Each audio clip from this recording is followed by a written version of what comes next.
Assalamualaikum warahmatullahi wabarakatuh. Salam jumpa dengan Pak Guru anak-anak. Pak Guru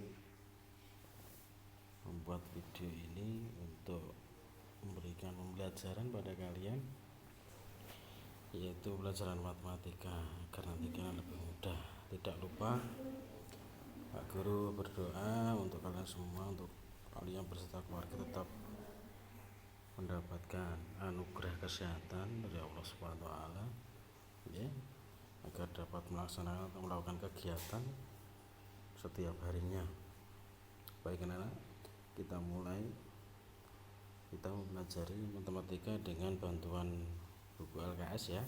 Buku LKS halaman 8 seperti yang kalian lihat di gambar. Nah, di situ sudah ada, ya, materi mengenai bilangan pangkat 2. Nah, bilangan pangkat 2, kita belajar bilangan pangkat 2.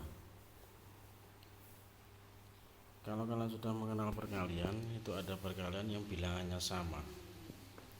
Nah, itu bisa dikatakan dengan bilangan pangkat 2.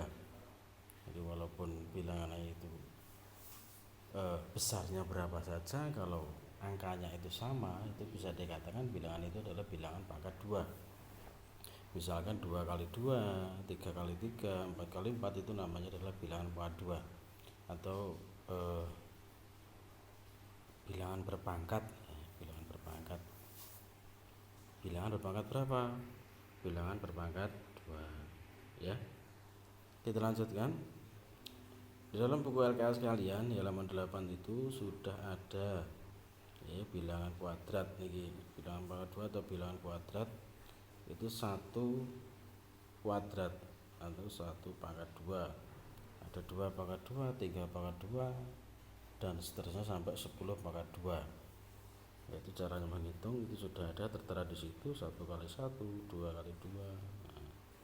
Nah, hasilnya bilangan kuadrat atau bilangan berpangkat sudah ada hasilnya di sebelah kanan atau hasil itu.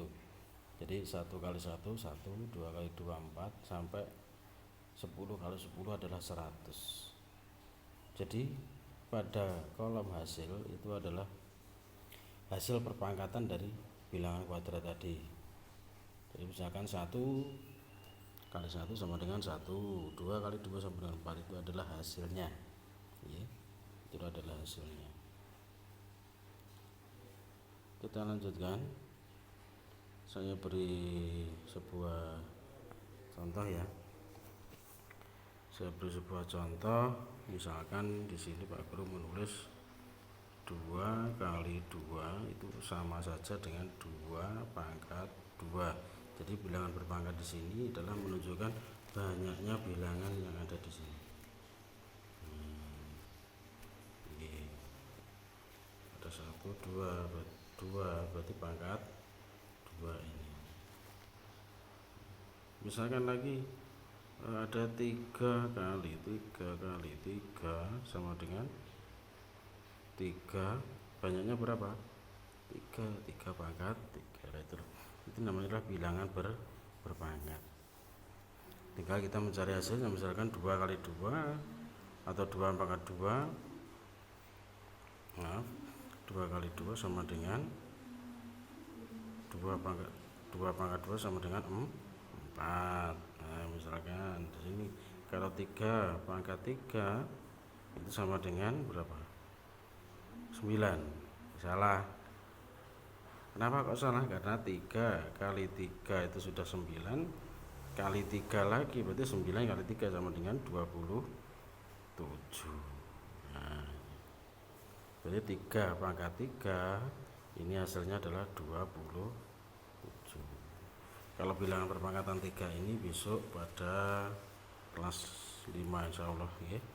Nah, sekarang kita belajar yang bilangan berpangkat 2 dulu. Nah, kita lanjutkan. Sekarang coba halaman 9. Halaman 9 dilihat yang atas. Itu ada 2, nomor 2 akar pangkat 2. Akar pangkat 2 itu ini apa itu? keterangannya nanti dibaca sendiri ya. Nah, di situ di kolom kotak-kotak di situ ada akar pangkat 21, akar pangkat 24, akar pangkat 29 dan seterusnya ya. Sampai sebelah kanannya adalah akar pangkat 2 dari 10. Saya jelaskan sebentar. Umumnya kalau akar pangkat itu akar pangkat 2 itu dituliskan dengan simbol seperti ini ya anak-anak. Simbol seperti ini ya. Nah, bedanya kalau nanti ada di kelas 5 atau kelas 6 ada akar pangkat 3. Nah, di sini ada tulisannya 3. Nah, gitu. Jadi kalau di sini itu tidak ada tulisannya, berarti ini bisa dipastikan adalah akar pangkat 2. Jadi misalkan ada bilangan seperti ini, misalkan 64, ada gambar seperti ini, akar pangkat 2 dari 64 sama dengan berapa gitu. Jadi maksudnya seperti itu ya. Jadi bedanya di situ. Kalau yang seperti ini nanti kita pelajari di kelas 5 atau kelas 6 ya. Jadi apa itu? Simbol seperti ini adalah dinamakan akar pangkat. Tinggal di sini nanti angkanya ini berapa. Misalkan 2 atau 16 atau 27 misalkan. Tuh ya. Itu apa itu? Penjelasan Pak Guru mengenai akar pangkat. Jadi di sini sudah ada akar pangkat 1, akar pangkat 2 sampai akar pangkat 10. Nah, ini. Jadi kalian harus menghafalkan ya. Jadi intinya di sini anak-anak. Intinya ini adalah kebalikan. Akar pangkat adalah kebalikan dari bilangan kuadrat. Kalau bilangan kuadrat itu seperti tadi, itu 2 pangkat 2, 3 pangkat 2, 7 pangkat 2. Ini adalah contoh bilangan kuadrat ya. Nah, ini kebalikan dari akar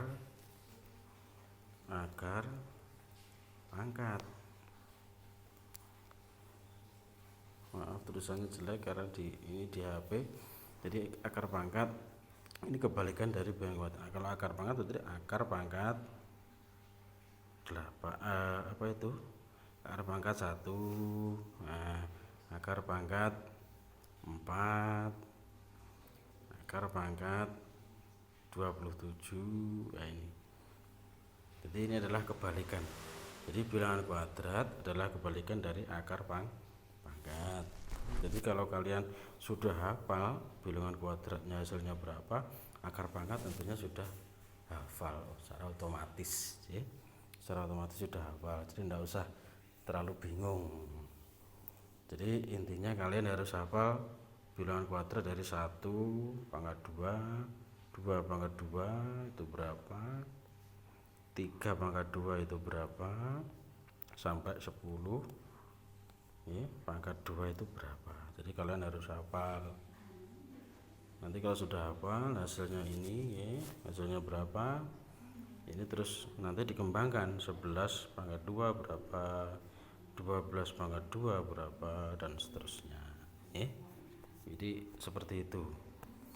Jadi antara bilangan kuadrat dan akar pangkat 2 itu adalah kebalikannya ya, kebalikannya. Sampai di sini mungkin ya, mungkin ada pertanyaan, nanti bisa ditanyakan di WhatsApp ya, di grup atau japri Pak Guru bisa nanti ya. Nah, kita lanjutkan sekarang untuk hubungan sisi segitiga siku-siku. Ini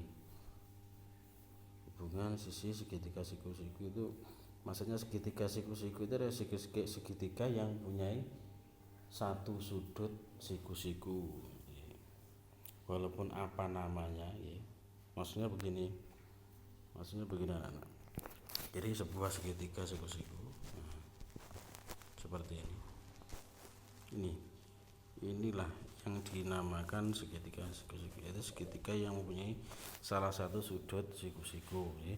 Walaupun namanya itu A, B, C, segitiga ABC atau segitiga K, L, M itu sama saja ya, sama saja. Jadi tidak ada perbedaan, cuma ini segitiga yang punya satu sudut siku-siku itu dinamakan segitiga siku-siku. Ini kita lanjutkan. Di sini di dalam buku kalian itu ada segitiga ABC. BC kuadrat ini. BC kuadrat sama dengan AC kuadrat ditambah AB kuadrat. AC kuadrat sama dengan BC kuadrat dikurangi AB kuadrat. Kalau pengkuadratan seperti ini seharusnya ini kelas 5. Tapi ini untuk awal kalian ya, kalau sempat sudah diberikan ya. Jadi langsung pada contoh saja dan kita bahas. Kalau kita membahas ini lebih rumit lagi. Misalkan ini ada contoh nomor 1, tentukan panjang sisi yang belum diketahui pada segitiga siku-siku berikut. Nomor A, tinggi, alas, dan sisi miring ya. Jadi misalkan Pak Guru rata-rata ya.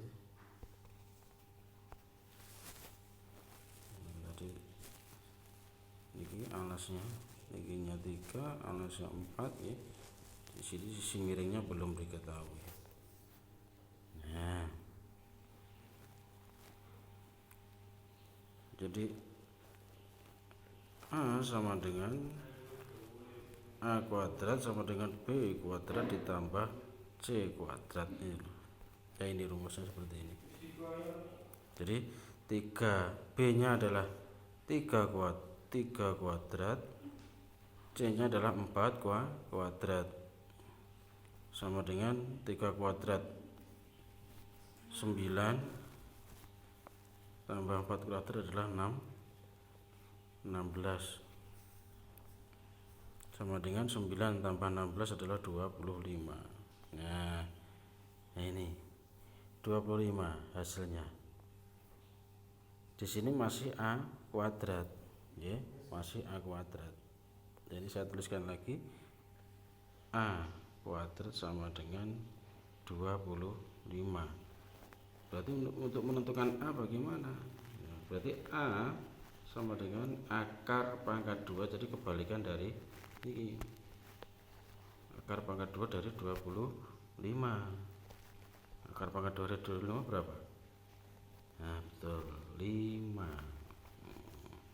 Jadi sisi A atau sisi miring adalah 5. Jadi hasilnya adalah di sini 3, di sini 4, yang A tadi adalah di sini 5 panjangnya. Kita kembali ke buku. Betul nggih? Nomor A adalah hasilnya adalah 5. Nah, jadi caranya seperti itu. Caranya seperti itu. Kita lanjutkan.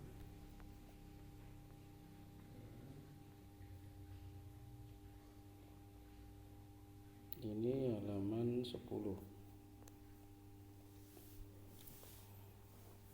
Sebuah contoh ya. Sebuah contoh nomor 2 adalah segitiga nih. Sebuah segitiga siku-siku mempunyai panjang sisi tegaknya 12 dan 9 cm. Alasnya ini. Berapa sisi miring segitiga itu? Nah, ini A sama dengan akar pangkat dari B kuadrat tambah C kuadrat. Nah, ini sama seperti caranya. Akar pangkat 2 dari 225 adalah 15. Itu contoh ya. Coba kalau kalian sudah mengerti, sudah paham, kalian kerjakan yang halaman 10 lembar tugas siswa 2 ya, tugas mandiri nomor 1 dan nomor 2 saja. Nomor 1 A B C D E, nomor 2 A B C D E ya. Nomor 2 misalkan pakai kalkulator boleh ya, silahkan pakai kalkulator enggak apa-apa. Jadi kalian kerjakan bilangannya sama. Jadi misalkan saya beri contoh, misalkan akar dari 169 tadi berapa, kalian cari di kalkulator. Misalkan 10 kali 10 seperti bilangannya sama ya, sama dengan 100. 11 kali 11 sama dengan 121. 12 kali 12 sama dengan 144. Tuh kurang oke. Berarti 13 kali 13 sama dengan 160. Oh ini dia, berarti akar pangkat 160 adalah 13. Berarti jawaban nomor 2A adalah 13 ya. Kalau yang nomor 1 ya tinggal mengalihkan, misalkan 5 kali 5 sama dengan 25. 12 kali 2 sama dengan yang C, 12 kali 12 sama dengan 12 kali 12. Nah, di kalkulator 144 misalkan seperti itu ya. Jadi nomor 1 dan nomor 2 dikerjakan ya. Nah, udah ya. Sedikit mungkin bisa membantu ya. Kalau ada pertanyaan nanti ditanyakan di grup atau jawab Pak Guru ya. Kalau ada yang kurang jelas ditanyakan. Saya cukupkan ya. Wassalamualaikum warahmatullahi wabarakatuh.